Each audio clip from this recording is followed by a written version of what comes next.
దుష్టశక్తి నుంచి ప్రజలను కాపాడేటువంటి దైవశక్తి అనేటువంటి కాన్సెప్ట్తో మనం అనేక సినిమాలు చూసాం. అరుంధతి ఉదాహరణకి, అంటే అక్కడి నుంచి కనుక చూసుకుంటే అరుంధతి చూసాం, తర్వాత అఖండ చూసాం. ఇలా అనేక సినిమాలు గతంలో ఆ, ఈ ఈ ఈ కాన్సెప్ట్తో వచ్చినటువంటి పాత సినిమాలు అనేకం ఉన్నాయి. అయితే ఈరోజు రిలీజ్ అయినటువంటి ఓజలా 2 అదే ధోరణిలో నడిచేటువంటి ఒక ఫ్లాట్ స్టోరీ. అంటే ఒక గ్రామంలో ఒక దుష్టశక్తి ఉంటుంది. అంటే దుష్టశక్తి అంటే అతను అక్కడ ఆడపిల్లల మాన ప్రాణాలకి రక్షణ లేకుండా వ్యవహరించేటువంటి ఒక వ్యక్తి. అతను వివాహమైనటువంటి అమ్మాయిలని తీసుకెళ్ళిపోయి తను అనుభవించి చంపేస్తూ ఉంటాడు. అది పరిస్థితి. అతని భార్య చంపేస్తుంది. చంపేసిన తర్వాత ఊరి వాళ్ళందరూ కలిసి అతనికి ఒక శిక్ష విధిస్తారు. చనిపోయిన తర్వాత ఆ శవానికి ఒక శిక్ష విధిస్తారు. ఆ శిక్ష విధించటం వలన ఆ శవం ఆ ఊరి మీద పగ పెంచుకుని ఆ ఊరి మీద ఆ పగ సాధించటానికి చేసేటువంటి ప్రయత్నాలని దైవశక్తి అలా ఆపింది అనేది కాన్సెప్ట్. ఈ కాన్సెప్ట్ వాళ్ళు అనుకున్నప్పుడు బాగానే ఉంది, కానీ ఎగ్జిక్యూషన్కి వచ్చేసరికి నేను చెప్పినట్టుగా అరుంధతి అలాగే అఖండ ఈ సినిమాల పోకడలన్నీ మనకు తెర మీద కనిపిస్తాయి. సంపత్ నంది కమర్షియల్ డైరెక్టర్గా సక్సెస్ఫుల్ ట్రాక్ రికార్డు ఉన్నటువంటి డైరెక్టరే. ఆయన ప్రొడక్షన్ సైడ్ వచ్చి మధు ప్రొడ్యూసర్గా ఆయన రూపొందించినటువంటి సినిమా. అశోక్ తేజ డైరెక్ట్ చేశాడు ఈ సినిమాని. తమన్నా భాటియాతో ఆ ప్రధాన పాత్రను చేయించారు. అలాగే హెబ్బా పాటేల్ వీళ్ళందరూ ఉన్నారు సినిమాలో.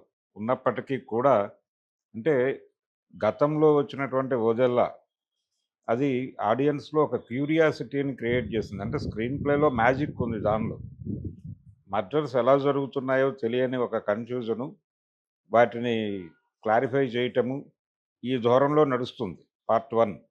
దాంతో ప్రేక్షకులకి మీరు ఏ కథ అయినా చెప్పండి, దైవ సంబంధమైన కథ చెప్పండి, లేకపోతే అపరాధ పరిశోధన తరహా కథ చెప్పండి, కుటుంబ కథా చిత్రాన్ని తీయండి, యాక్షన్ స్టోరీ తీయండి, ఏం చేసినప్పటికీ ప్రేక్షకుడిని థియేటర్లో ఎంగేజ్ చేయగలగాలి, ఎంటర్టైన్ చేయగలగాలి, ఎమోషనలైజ్ చేయగలగాలి. ఇవి ఏవి చేయకపోయినా జనాలు చిరాకు పడి బయటకు వెళ్ళిపోయేటువంటి పరిస్థితి వస్తుంది. ఈ సినిమా విషయంలో కూడా అదే జరిగింది. అంటే పార్ట్ 1లో ఆ క్యూరియాసిటీని మెయింటైన్ చేయగలిగారు. స్క్రీన్ ప్లేలో కొంత దానికి సంబంధించినటువంటి మ్యాజిక్ నడిచింది. ఈ హత్యలు ఎలా జరుగుతున్నాయి ఏమిటి అని కొంచెం ప్రేక్షకుడు క్యూరియస్గా ఫీల్ అయ్యారు. కానీ ఇందులో మొనాటనస్గా అనిపించింది. ప్రతి హత్య ఒకే ధోరణిలో జరగటము ఏమిటిది అంటే ఆడియన్స్కి ఏం జరగబోతుందో అర్థమైపోయేటువంటి పరిస్థితి. అలాగే ముడులు వేసుకుంటూ ఫస్ట్ హాఫ్ ముడులు తీయటంలో ఒక ఉత్కంఠ కలిగిస్తూ ఇప్పుకుంటూ వెళ్ళటం సెకండ్ హాఫ్ అనేది ఒక ఫార్ములాగా మన కమర్షియల్ డైరెక్టర్లు వాళ్ళ మెదళ్లలో తిష్ట వేసుకుని పోయినటువంటి ఒక వ్యవహారం. ఈ సినిమాలో కూడా అలాగే ఆ ముళ్ళు విప్పేటువంటి పద్ధతి ప్రేక్షకులకి చాలా చిరపరిచయం అయినటువంటి పద్ధతిలో నడిచిపోయింది. దాంతో ఎక్కడ ఎవరికి ఏ రకమైన క్యూరియాసిటీ లేదు, అలాగే ఎమోషన్ కూడా ప్రాపర్గా పలకలేదు. చివరిలో దైవ సాక్షాత్కారం జరగటం అనేది కూడా అది ఆడియన్స్ని ఎమోషనలైజ్ చేసే లెవెల్లో పండలేదు. ఆ పండకపోవడంతో ఏ రకమైన ప్రభావము ప్రేక్షకుల మీద వెయ్యని ఒక నిష్ప్రయోజనమైనటువంటి ప్రయత్నంగా ఓజలా 2 అనేది మిగిలిపోయింది. సంపత్ నందితో పాటు దాదాపు అరడజన్ మంది రైటర్లు ఈ సినిమా కోసం పనిచేశారు. ఇంతమంది పనిచేసినప్పటికీ అంటే ప్రతి సీన్ని వాళ్ళు బాగానే చిత్రీకరించారు, కానీ వీటన్నిటినీ కలిపేటువంటి ఒక అంతఃసూత్రం ఉంటుంది. ఆ అంతఃసూత్రము అలాగే దాన్ని ప్రజలకు చెప్పేటప్పుడు ఆడియన్స్ చాలా క్యూరియస్గా ఉండేలాగా దాన్ని డిజైన్ చేయటంలోనూ దారుణమైన వైఫల్యం అయితే చెందారని చెప్పక తప్పదు. అందుకని ఈ సినిమా థియేటర్లో ఎలాంటి ఫలితాన్ని సాధిస్తుందో కూడా చెప్పలేని పరిస్థితి. మ్యాక్సిమం ఇది ఫ్లాప్ దిశగా వెళ్ళే కండిషన్లోనే ఉంది సినిమా. అయితే ఈ తరహా సబ్జెక్ట్ ఎందుకు ఎంపిక చేసుకున్నాడు ఆయన సంపత్ నంది అంటే రైటింగ్ సైడ్ సూపర్విజన్ కూడా తానే నిర్వహించినట్టుగా చెప్పుకున్నాడు ఆయన. అలాగే పాయింట్ కూడా తనదే అన్నాడు. ఆ పరమేశ్వరుడే తనతో ఈ కథ రచింపజేశాడు అని కూడా ఆయన కొన్ని ఇంటర్వ్యూస్‌లో చెప్పుకున్నారు.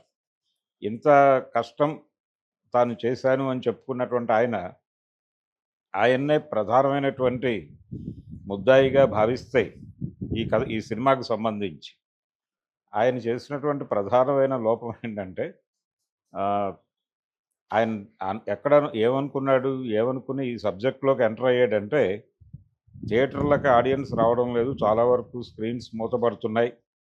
థియేటర్‌లకి ఆడియన్స్‌ని రప్పించాలంటే దీనిలో థియేట్రికల్ ఎక్స్‌పీరియన్స్ ఇచ్చేటువంటి కంటెంట్ కావాలి అనేది ఒక అభిప్రాయం ఉండొచ్చు ఆయనకి. కానీ థియేటర్‌కి ఆడియన్స్‌ని రప్పించడానికి థియేట్రికల్ ఎక్స్‌పీరియన్స్ ఇచ్చేటువంటి సబ్జెక్టు అనే పేరుతో వీఎఫ్ఎక్స్ మీద ఎక్కువ ఖర్చు పెట్టిస్తే, దాని మీద ఎక్కువ కేంద్రీకరణ జరిగితే అది థియేట్రికల్ ఎక్స్‌పీరియన్స్ అంటే ఫోన్‌లో చూస్తే అది ఆనదు కాబట్టి థియేటర్‌కి వెళ్లి తీరాలి అనుకుని ప్రేక్షకులు థియేటర్‌కొస్తారని అనుకున్నాడాయన. కానీ ఆ వీఎఫ్ఎక్స్‌ని వాళ్ళకి కనెక్ట్ చేసేటువంటి ఒక ఎమోషన్ కూడా క్యారీ అవ్వాలి కదా! అప్పుడు మాత్రమే ఇవన్నీ ఆడియన్స్ గుర్తిస్తారు. గుర్తిస్తారు. వాళ్ళని కథతో కనెక్ట్ చేయాలి. చేసిన తర్వాత ఇవన్నీ ఎన్హాన్స్ చేస్తాయి.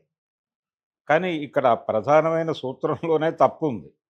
ఆ తప్పు ఉండటంతో ఏది కూడా ప్రేక్షకులని ఆశ్చర్యపరచదు, అబ్బురపరచదు, అలాగే ఎమోషనలైజ్ చేయదు. ఫస్ట్ హాఫ్ కొంత బెటర్‌గా నడిచినప్పటికీ సెకండ్ హాఫ్ మరీ లూజ్‌గా వెళ్ళిపోయింది.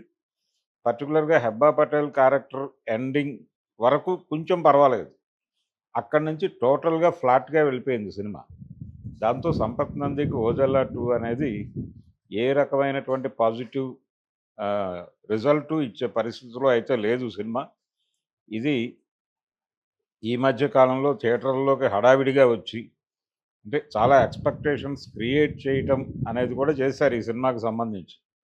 చాలా హైప్ క్రియేట్ చేశారు. ప్రమోషన్‌కి చాలా కష్టపడ్డారు.